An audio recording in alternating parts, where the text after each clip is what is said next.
கள்ளக்குறிச்சி மாவட்டம் சங்கராபுரம் அருகே உள்ள கடுவனூர் கிராமத்தில் ஊராட்சி ஒன்றிய நடுநிலைப் பள்ளியில் கடுவனூர், பாக்கம், புதூர், மூக்கனூர், கானாங்காடு உள்ளிட்ட 10க்கும் மேற்பட்ட கிராமங்களைச் சேர்ந்த 160க்கும் மேற்பட்ட மாணவ மாணவிகள் பயின்று வருகின்றனர். இந்த நிலையில் வழக்கம் போல பள்ளிக்கு வந்த மாணவர்கள் மதிய உணவு இடைவேளையின் போது அதே பள்ளியில் சமைத்த உணவை 50க்கும் மேற்பட்ட மாணவ மாணவிகள் சாப்பிட்டதாக கூறப்படுகிறது.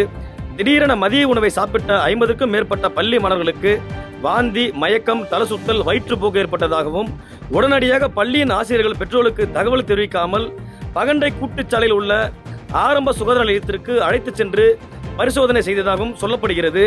இதனை அறிந்த மாணவ மாணவர்களின் பெற்றோர்கள் ஊராட்சி ஒன்றிய நடுநிலைப் பள்ளியில் முற்றுகையிட்டு தற்போது ஆசிரியர்களுடன் கடும் வாக்குவாதத்தில் ஈடுபட்டு வருகின்றனர். இதனை அறிந்த சங்கராபுரம் காவல் ஆய்வாளர் விநாயக முருகன் தலைமையிலான போலீசார் உடனடியாக பள்ளிக்கு வந்து மாணவர்களின் பெற்றோரிடம் பேச்சுவார்த்தை நடத்தி வருகின்றனர். மேலும் மாணவர்களை பரிசோதனை செய்ய மருத்துவ குழுக்கள் விரைந்து வந்திருப்பதாகவும் தற்போது தகவல் கிடைத்துள்ளது. இதனால் அந்த பகுதியில் பெரும் பரபரப்பான சூழல் நிலை வருகிறது என்பது குறிப்பிடத்தக்கது. செய்திகளை உடனுக்குடன் தெரிந்து கொள்ள கீழ்கண்ட கேபிள் மற்றும் DTH நெட்வொர்க்குகளில் எம்நாடு செய்தி தொலைக்காட்சியை காணுங்கள். பாதகம் செய்பவரை கண்டால் நாம் பயம் கொள்ளலாகாது பாப்பா. மோதி மிதித்துவிடு பாப்பா, அவர் முகத்தில் உமிழ்ந்து விடு பாப்பா.